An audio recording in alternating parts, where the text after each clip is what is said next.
Do you often feel drained after social interactions or feel like you're taking on other people's emotions?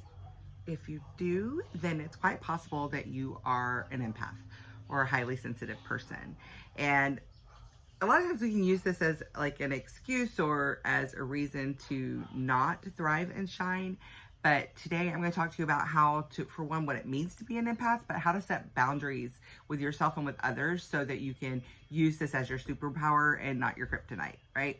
We're going to explore again what it means. I'll give you some tools, and as always, I'll create a meditation to accompany this video. But stick around and we will get to it. So an empath is somebody who is deeply feeling. You feel and absorb other people's emotions, their energy, even physical sensations a lot of times of others. It's like you have this emotional sponge inside of you and it soaks up everything around you. And just think about a sponge, like when it gets full, it gets heavy, right? And as awesome as it can be to be able to feel and sense and be so in tune with your environment and with others, it can also be heavy, right? So we're going to learn how to squeeze out that sponge, maybe not soak up things that don't belong to you, but still use this in a way that benefits your life and those around you, because it is a gift. You have this for a reason. It's all part of who you are as a person, and it's important to learn how to use it to your benefit, right? And not to your detriment. So, this sensitivity, of course, can make you incredibly compassionate and intuitive, because you know what it's like. Whatever someone's going through, you can identify with that feeling or emotion, even if you haven't had the exact same experiences. And we are deeply caring. A lot of people, in some psychology, they'll refer to it as an internalizer or an externalizer. So a lot of people, they take their pain and their mistrust and their anger and they externalize it out into the world because they are afraid to feel it. We are quite the opposite. We often internalize these feelings, and it goes into self-blame, or it could just like bring us down and make us feel heavy. So when we have pain, we have learned to internalize it, and that way when we see it, we feel it in others, we identify with it. So when someone is going through something, we have a lot of compassion for it, because we, for one, can often feel what they're feeling, but we've often had an experience within ourselves and with our own lives that we can identify with what they're going through. It can be a challenge because it can be exhausting, right? We often struggle with emotional overload, anxiety, even burnout, because we take on too much from others. And have you walked into a room before and like immediately felt the tension? And maybe somebody was going through an argument or had something weird happening or was really stressed, and nobody says anything to you. You just walk in and you feel it. Or maybe you've spent time with a friend who was upset or like emotionally dumping, and afterwards you feel drained and like you're carrying their emotions, like you're responsible for what they were feeling. And that takes away from you like shining and caring for yourself in the ways that you're meant to. These are classic empath experiences. There is no right or wrong here. There's no shame. It's just like helping you. This is about helping you to manage it so that, again, you can use it to your benefit. Boundaries. Boundaries are so important. Boundaries are not walls to keep people out. Boundaries are ways that we let people in safely. So by setting boundaries, we can trust the people around us, and we can trust ourselves to know that we can have this experience in interacting and interdependence with other people without being codependent about it, without taking it on as our own. And because I don't know about you, but I know that when I'm taking on a lot of things for other people, that it really takes my attention away from the things that I need to be focusing on in my own life. And a lot of times we feel, especially so many of us, we developed this, I believe it's part of our human design, but also it happens as a result of things that we've experienced in our own life, in our childhood and otherwise. So it can, really bring us down and cause this anxiety and this heaviness that keeps us from being able to focus and really do the things that we need to do. And, we may have been told when we were young that, taking care of ourselves was selfish, or we are around people who are selfish and we don't want to be that. So we just take on all these things, or we're just trying to be validated and loved. Whatever the reason is, it's not selfish to set boundaries. It's not selfish to put yourself first. If everyone puts themselves first, then everyone is taken care of. And then we can all like pour from our full cups. Because when you're trying to pour from an empty cup, it's only going to lead to resentment. And that's the thing, by people pleasing and not having proper boundaries, we feel like we're being selfless and that we're giving and we're doing this beautiful thing. But for one, there is a selfishness to it because we're doing it in order to fill our own needs and not theirs. And we're also going to build resentment for it. When you pour from an empty cup, no matter what, you're going to build resentment. Plus, we can't really give our best to others if we're drained and empty and, running on this empty tank. We're just like running on fumes. Then there is nothing to share with others. So it's really important to be able to fill our own cups so that it's the overflow that is going on and blessing those around us, right? When we don't set boundaries, again, we feel overwhelmed, we feel resentful. Sometimes we can even get physically ill. I know that I've had that experience. It really gets stuck in the energy gets caught up in our bodies. And instead of being able to release it, we take it on, we start to feel it, it amplifies it. And that's one thing about energy. It's like, just like when you share love and compassion and kindness, it amplifies that in others, which is going to amplify it in the people that they reach, and it just gets bigger and bigger and it compounds, right? It's the same as when we're taking on all of these negative emotions for other people as though they're their own. Not only is it not helping them, but it's amplifying that energy, it's amplifying those emotions. So it's really, I know that we've tricked ourselves into thinking, or we've been tricked into thinking, or for whatever reason we feel like this high level of empathy is helpful when we were like, oh, I know how to process this, I can handle it, so I will handle it. I know that was for me. I was always told as a child, oh, you're an old soul, or you're really wise, oh, you're really strong. So I felt like just because I could carry other people's emotions meant that I was supposed to, that it was my duty somehow. But now I have an understanding that's not the case at all. It's not my obligation. I have other videos where I talk about this, but it's just because I can doesn't mean I should, right? Just because I'm strong doesn't mean that I have to carry everything, because eventually you're going to get weak. Like in Encanto, right? There's the sister who's strong and can lift everything and carries all of the weight of everything, and it eventually just weighs her down. No matter how strong you are, you're not meant to carry the weight of the world. You're just not. You're meant to fully feel your own experience and to alchemize it into growth, into wisdom, into something beautiful and expressive. But we're not just meant to carry around all of this weight. It doesn't do anyone any good. So if you've been following me for any time at all, then you know that I live in Maui, on the island of Hawaii. On the island of Maui in the state of Hawaii. So I live on Maui, and I moved here like 18 and a half years ago, and not really to escape anything, but I remember having this feeling because I had taken on so much for my family, and I was happy to do it. My grandparents were aging. My grandmother had Alzheimer's. I was very close to them and felt so much love and appreciation for them. So I did a lot to help carry that load. My sister had a lot of kids, and I love being an auntie, and I love the kids, and I love my sister. So I always wanted to support, and I was always there to help with the kids and to babysit. And my mom, had a son, my brother Joey, who just became a father, which is mind-blowing. But she was working, her husband was working. I was a senior in high school when he was born. I love babies. Love some babies. I actually am a newborn photographer by trade here on Maui, and I do birth photography and maternity and stuff like that. But love me some babies. And I was in a lot of ways raising my brother. So, running errands for my mom, doing all these things for my grandparents. And I was happy to do it. And I felt like, oh, I'm single. I can do this. This is my responsibility because I'm the one who could do it. And then there I was, like in my mid-20s, like I owned a house, I had a business, I had no time to myself, just barely making it through life. And as much as I love my life and I love the people in my life, I just felt like there was no space for me. There was no space for me to grow. There was no space for me to flourish. I was looking down the barrel of my entire life being this of servitude. And I love to be of service, but there's a difference between being of service and being in servitude. So my move to Maui, I hadn't really thought about all of that.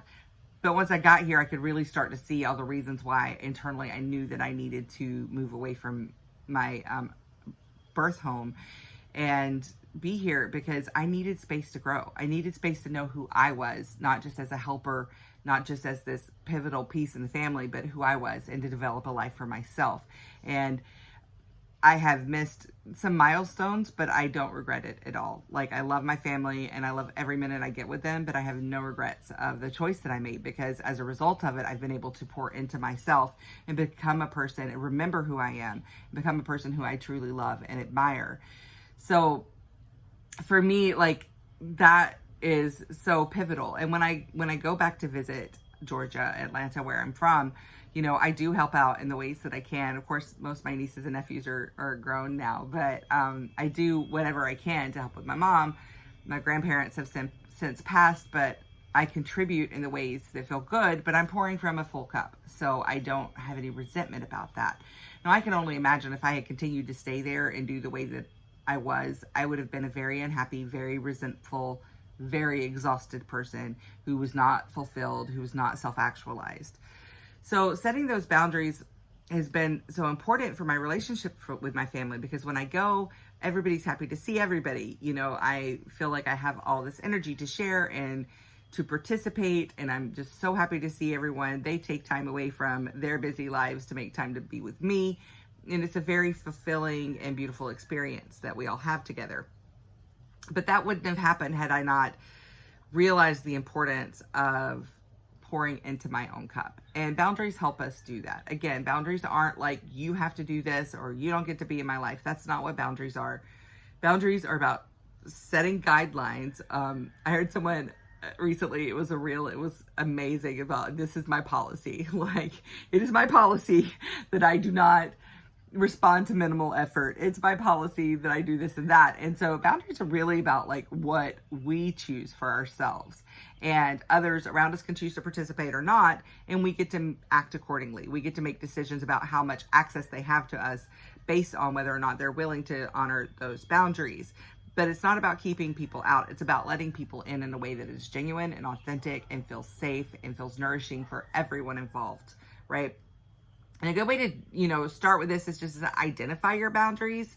You've got to know what they are before you can set them, right? Start by asking yourself, like, what situations or interactions often leave me feeling drained? What do I need to feel safe and to feel comfortable?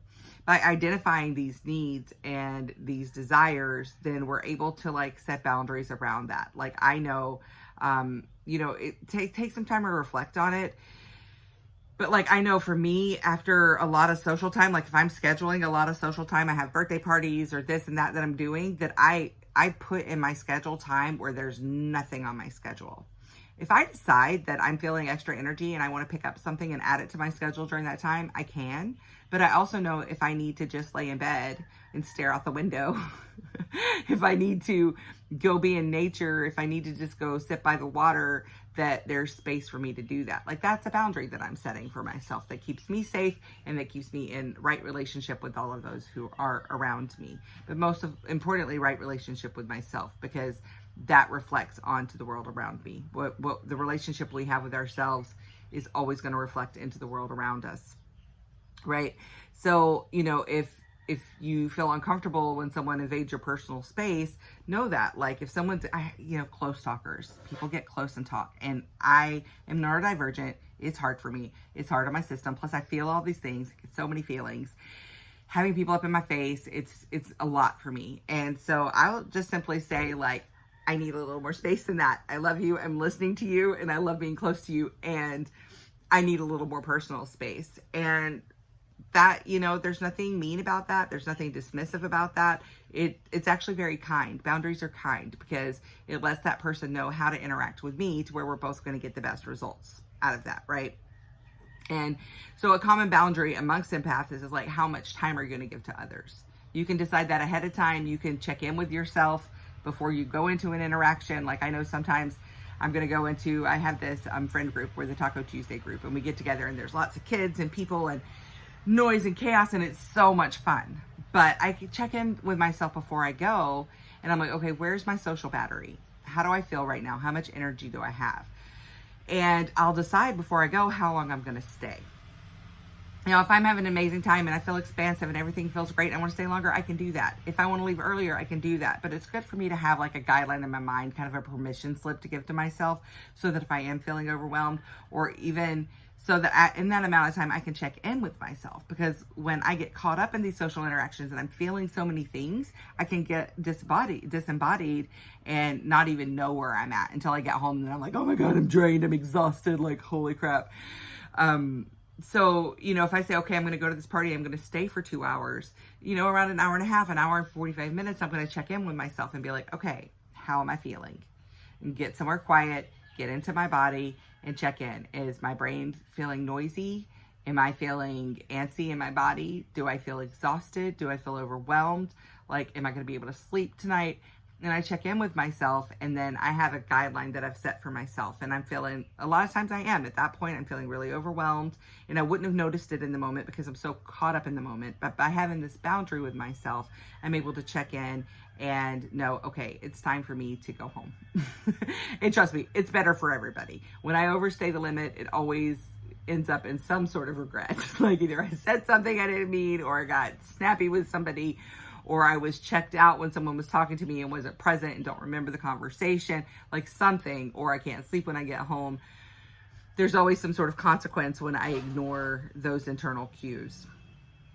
But check in with yourself, take some time and understand, like, what are my boundaries that I need to set? If you are someone who helps with your family, like, look at your schedule, look at your life and be like, what can I reasonably accommodate that doesn't take away from me filling my own cup?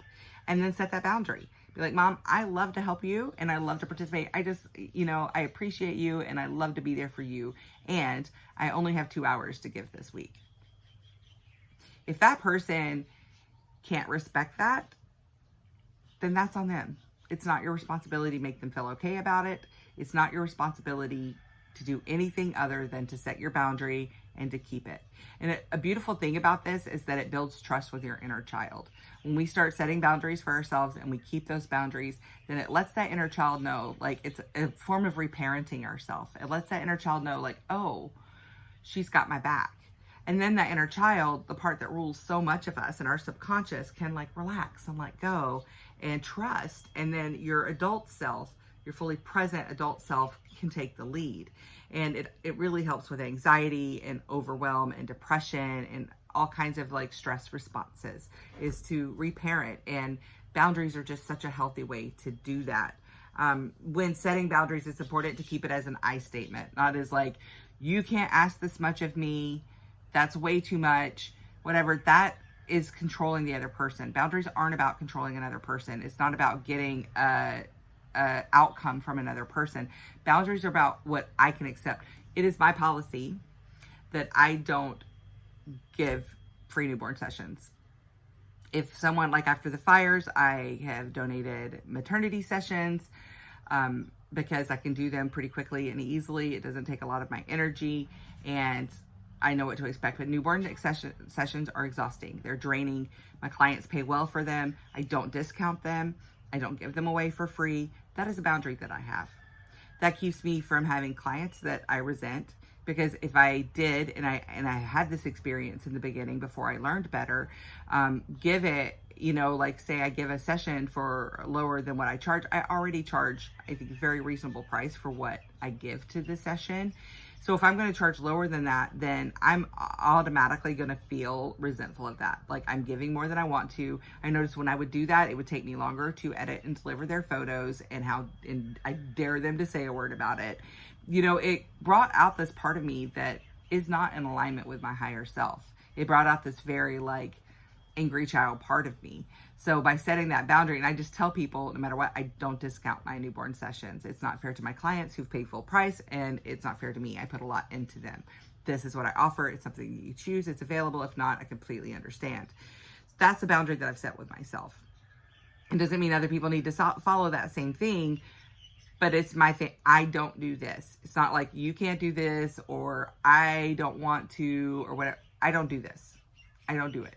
And that's how to set the boundary, is to keep it with I statements. I can't take on any more right now. My plate is full. I am overwhelmed right now and I love you and I want to be here for you, but I can't listen to this right now. Not because I don't care, but because I can't. Like, I don't have space for it. Being able to keep it about you, not what the other person's doing or saying, but keeping it about you. Like, I don't have space for this right now. I don't have the capacity for this. I remember I was volunteering at, after the fires at a place, and I was putting in a lot, and it was completely volunteer. And one of the board members was really getting aggressive with me and trying to put things on me that weren't my responsibility. I had been given instructions by the person I was answering to. I was fulfilling those instructions, and this person wanted me to do something different and was trying to pull their weight with me. And I just said, I don't have the capacity for this. If you want something different, talk to that person, and when they say it to me, I will do it that way. But I am answering to this person, and I don't have the capacity to work this out. If you want to work it out and it gets back to me through them, I'm here for it. But I don't have the capacity for this. And it was a hard stop. She had tried to push and she tried to argue, but the moment I stopped and said, I don't have the capacity for this, I'm not doing this, I will not do it, it ended. And she moved on, and the situation was resolved on its own, and that was whatever. And that wasn't, if someone wants to be offended by that, then again, that's on them. That's their own lack of emotional maturity and understanding and connection with themselves. And it's hard for people who don't have this relationship with themselves to see it in others when they're not willing to do the work, because then that's just going to trigger their inner knowing of what they're not doing for themselves that would really benefit them. So don't feel bad about it. Like this, keep it about you. I statements. This is what I need. I don't do this. I do this. I value this. I don't have capacity. Whatever it is that you need to say, keep it on the I statements and not about controlling what the other person is doing, right? So it is good, again, to be assertive in this. You don't need to be harsh. You don't need to be confrontational. You don't need to be insulting. But it's okay to be assertive. I always say clarity is kindness, because it leaves out any wondering or misinterpretation or whatever. Just be really clear. And a lot of people aren't used to that because they're used to people only saying a portion of what they mean, and then all this other stuff's in the background. So when you say all the things, they add in all this background. That's a them problem. It's not a you problem. And people who want to understand you and are committed to being in right relationship with you will allow space for that. And if they don't, then that's okay. It's not your problem. It's not your responsibility. Clarity is kindness. Setting boundaries is an act of self-love. It's not selfishness.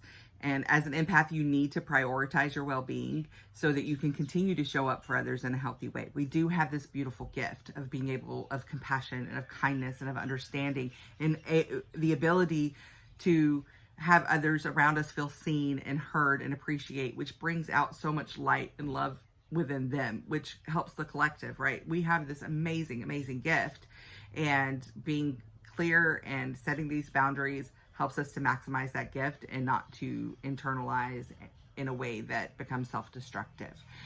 It is self-love, period. Self-love is self-compassion.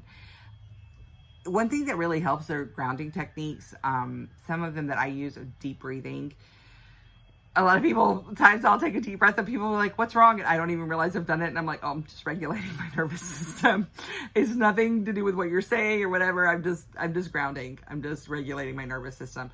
Another way is literally grounding. Take off your shoes and stick your feet on the earth.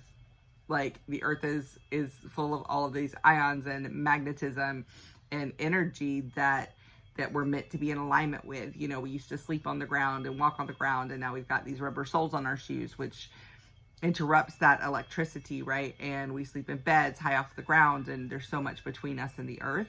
So even just a few minutes of just being on the earth is grounding, right? Another one is meditation.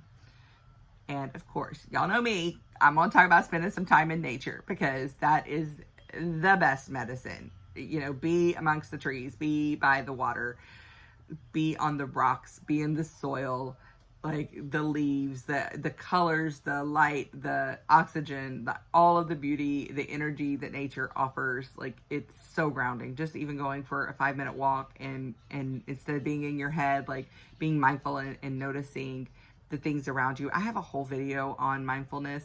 So there's more in there if you want to get in touch with that. But, doing things that that keep you mindful, keep you grounded, that relieve stress. That's really going to help you look out for your well-being and be the most powerful, beautiful, shiny empath that you can be, and not a sad, empty, resentful empath, right?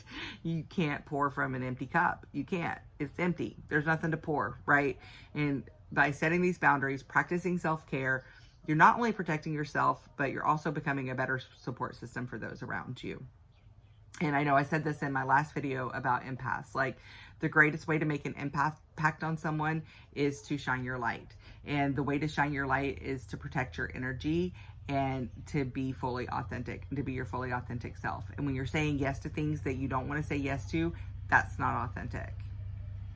It's not authentic. So the best thing that you can do for people is not to try to solve their problems for them, but just to be a shining light and to amplify the light that's within them, to show them what setting healthy boundaries looks like. And that gives people permission to do that for themselves. Like, really, this is the most impactful way that you can help others. So, let go of the guilt, let go of the shame, let go of other people's opinions of it. Understand that this is a gift, but it does come with its challenges, and it's your responsibility to protect your energy and to protect your well-being, not by keeping others out, but letting them know how to be in, right? How to safely be in your orbit in a way that works for everyone involved. It helps you be a better support system for others. Again, if you're taking on all their stuff, then they're never going to learn how to carry it, right? Say, imagine someone is trying to lift weights, and every time they lift the weight, you take it from them, and you're like, oh, I got this. They're never going to build the strength that they need to carry that weight. So by spotting them and being like, I see you carrying that weight, you got this, I believe in you, you can do this. If you start to choke, I'm gonna help you out. But letting them build that muscle, letting them learn these things for themselves is the best way that you can help them, and to hold compassion and understanding and hold space for them while they do it. That's how to be of service to other people. And if you found this helpful, please share it with other empaths. Give it a like, give me a subscribe, hit that notification bell, whatever you want to do. I'm going to create a meditation. It will be linked below that goes with this. I love creating these meditations for you all. Thank you for being here, and you keep showing up, and I will too. Aloha.